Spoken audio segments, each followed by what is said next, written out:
Hai guys. Halo semuanya. Ya, balik lagi sama kita di Biostatistika Biologi Udayana.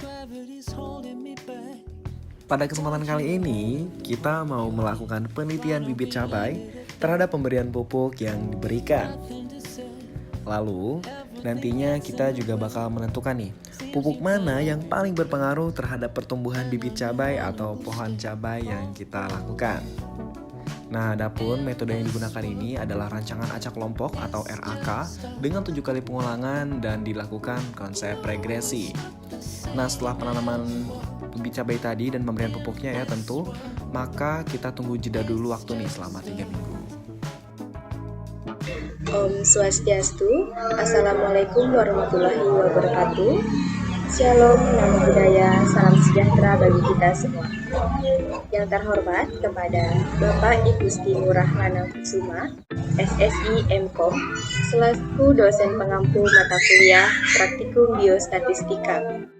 Untuk itu, perkenalkan kami dari kelompok 4 yang terdiri dari saya, Madeini Pratiwi dengan NIM akhir 005, dengan rekan-rekan saya, Niputu Bintang Diah Lastini dengan NIM akhir 004, Putu Anggita Sekar Pratiwi dengan NIM akhir 006, Rosiani Munawaroh dengan NIM akhir 011, dan Muhammad Ramdan Pahlevi dengan NIM akhir 029.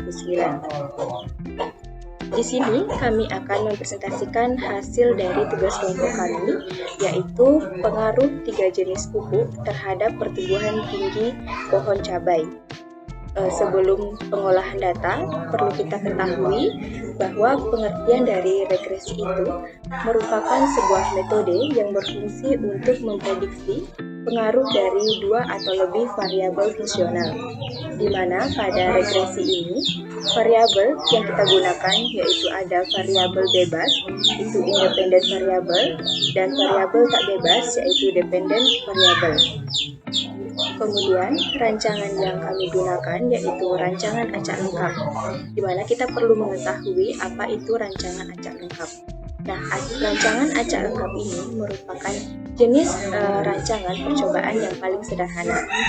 Mengapa kami menggunakan rancangan acak lengkap ini? Karena yang pertama, percobaan yang digunakan itu homogen, di mana kami menggunakan satu jenis tanaman cabai, kemudian tidak adanya faktor lain yang mempengaruhi kecuali 3 jenis pupuk. Kemudian faktor luar yang dapat mempengaruhi yang dapat dikontrol seperti suhu dan intensitas cahaya. Nah, untuk judul dari pengamatan kami yaitu pengaruh 3 jenis pupuk terhadap pertumbuhan tinggi pohon cabai, di mana perlakuan yang digunakan yaitu ada 3 jenis pupuk. Yang pertama pupuk kompos, yang kedua pupuk urea, dan yang ketiga pupuk NPK. Dan pengulangan yang kami lakukan yaitu sebanyak 7 kali. Untuk pengolahan data akan disampaikan oleh rekan saya. Terima kasih. Baik, selanjutnya yang akan dilakukan adalah mengolah data, tetapi sebelum itu kita akan melakukan input data terlebih dahulu ke SPSS-nya. Di sini sudah diketahui data-datanya. Yang pertama itu data dari perlakuan pupuk kompos, kemudian perlakuan kedua itu pupuk urea, dan perlakuan ketiganya NPK yang dilakukan sebanyak 7 kali pengulangan dan diukur menggunakan satuan cm. Data-data ini akan kita pindahkan ke SPSS. Yang pertama kita klikkan dulu ke variabel view, kemudian di kolom pertama baris pertama ini kita ketikkan perlakuan. Kemudian di baris kedua kita klikkan pengulangan. Nah, di sini di bagian kolom value baris pertama kita masukkan value dan juga labelnya. Value yang pertama menggunakan pupuk kompos yang akan disingkat dengan pupuk KMP. Kemudian yang kedua, value yang kedua itu akan diisikan dengan label pupuk urea. Ditambah, dan value yang ketiga itu diisikan dengan pupuk NPK. Kita klik OK. Di sini sudah terlihat dan kita ke data view. Beranjak ke data view, di sini kita memiliki 3 perlakuan sebanyak 7 kali pengulangan, sehingga perlakuan 1 diketik sebanyak 7 kali, begitupun 2 dan 3.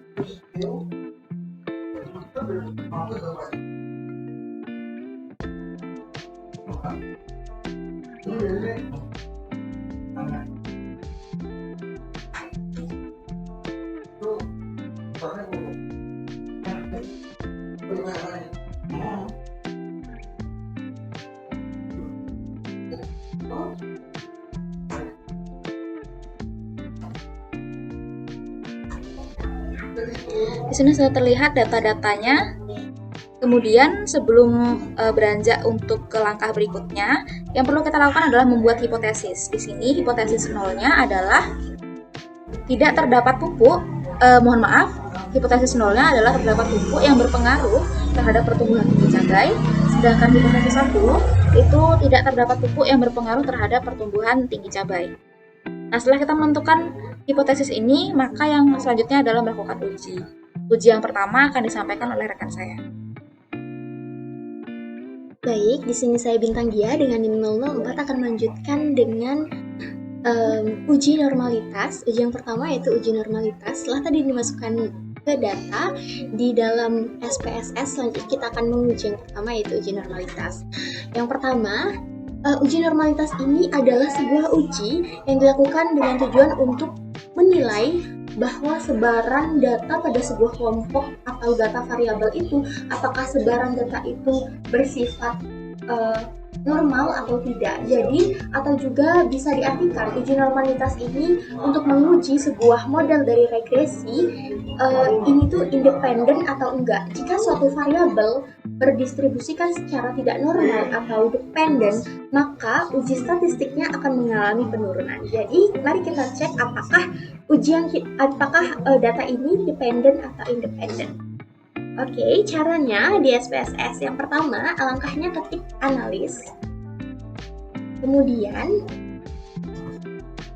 ketik regression, kemudian ketik linear. Nah, di sini sudah terdapat ini. Kita akan masukkan pengukuran atau pengulangan. Pengulangannya akan dimasukkan ke dalam dependent. Kemudian perlakuannya akan dimasukkan ke dalam independen.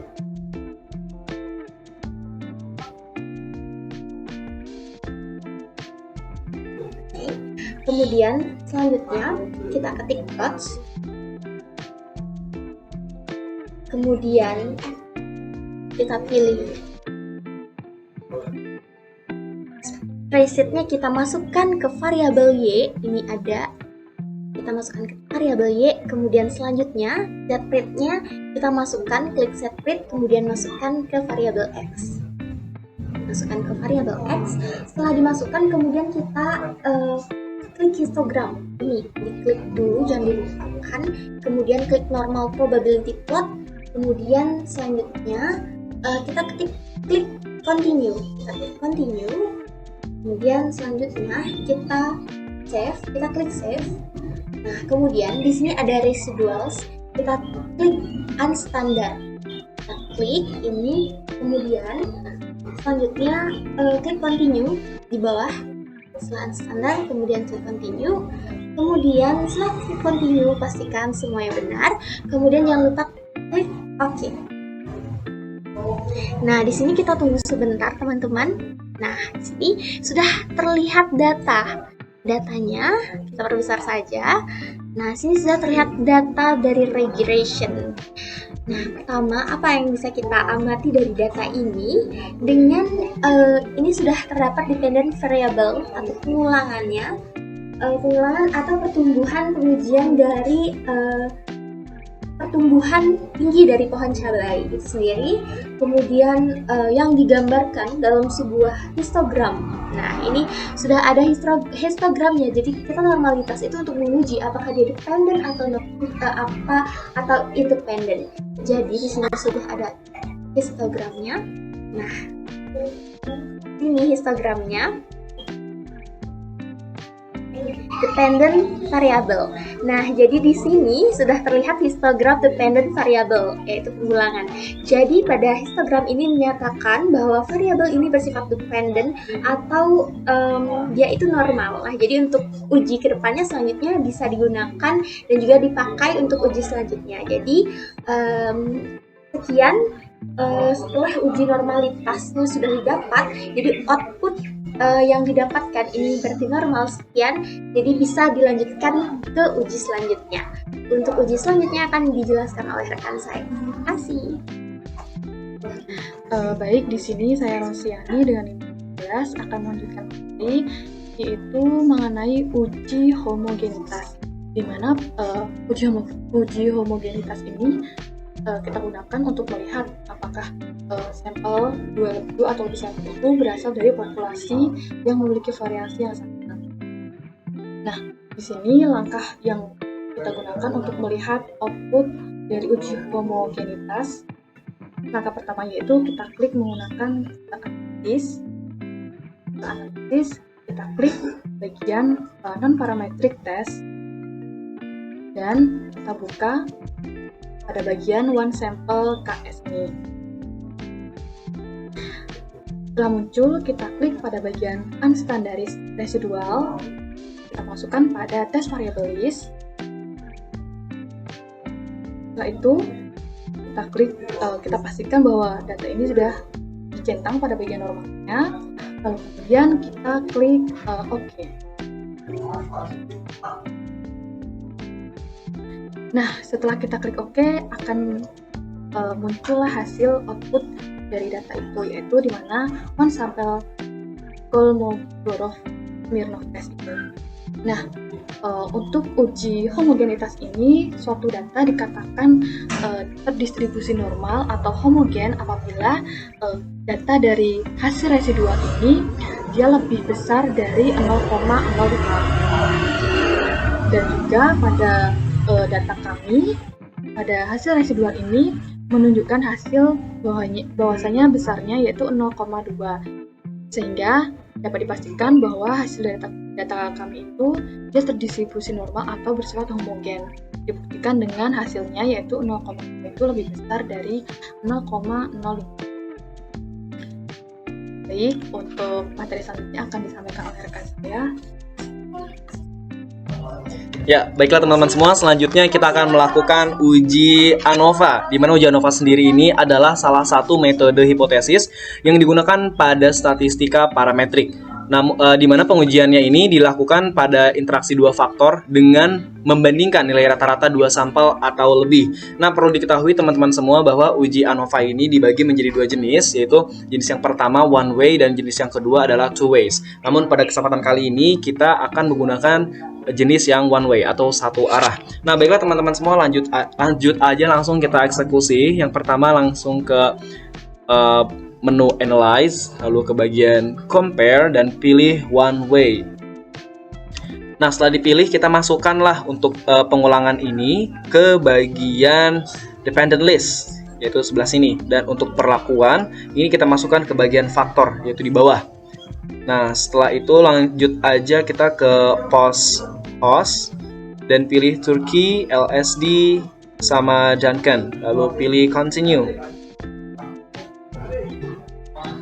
Nah, setelah itu bagian option kita pilih juga menjadi homogeneity, lalu pilih continue, dan setelah itu bagian option sudah. Sekarang kita ke OK.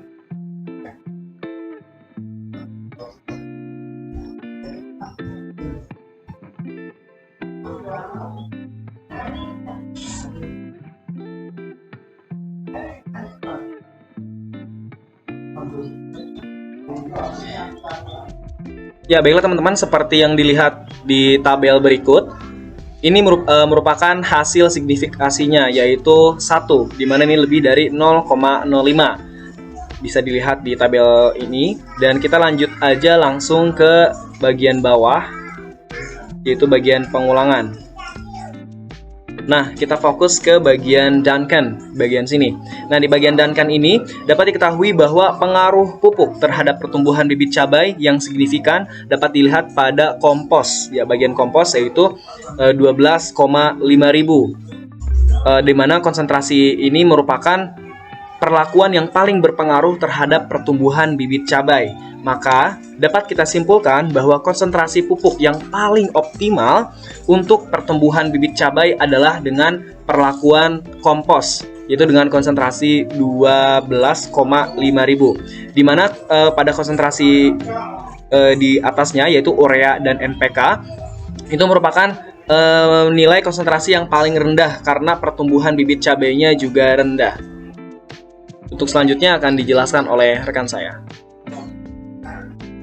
Baik, dari data yang telah dijelaskan oleh rekan-rekan saya, maka dapat disimpulkan bahwa dari koefisien ini dari data D-value didapatkan hasil 3,295 yang lebih besar dari alfa 0,05. Maka dapat disimpulkan bahwa variabel berpengaruh signifikan terhadap percobaan. Dengan artian menerima H0, yaitu pupuk berpengaruh terhadap pertumbuhan biji cabai. Baik, sekian presentasi dari kelompok kami. Mohon maaf bila ada kesalahan kata. Saya tutup dengan Om Santi. Om Santi Santi Santi Om. Assalamualaikum warahmatullahi wabarakatuh. Shalom, salam sejahtera bagi kita semua.